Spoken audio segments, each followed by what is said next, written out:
আচ্ছা, তোমার কাছে ব্যর্থতার সংজ্ঞা কি? আমাদের যেদিন প্রথম দেখা হয়েছিল, হঠাৎই জানতে চেয়েছিলে তুমি।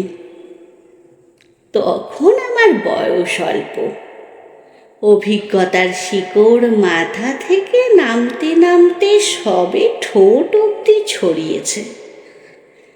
তাই এক মুহূর্ত না ভেবে বলেছিলাম তোমাকে না পাওয়া। হেসেছিলে, প্রসঙ্গ বদলে গিয়েছিল পর মুহূর্তেই।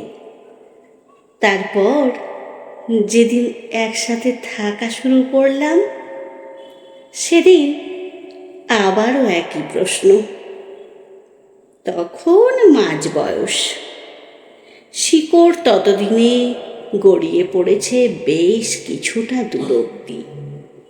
যদি তুমি আমাকে ভীষণ ঘেন্না করো, সেদিন তুমি হাসোনি, বরং বেশ কিছুক্ষণ চুপ করে থেকে তাকিয়েছিলে আমার মুখপানে।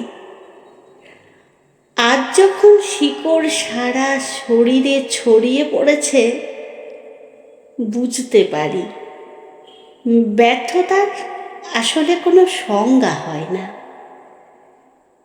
তোমাকে পেয়েছি, যতদূর বুঝতে পারি আমার প্রতি বিশেষ ঘেন্না টেন্নাও তোমার নেই।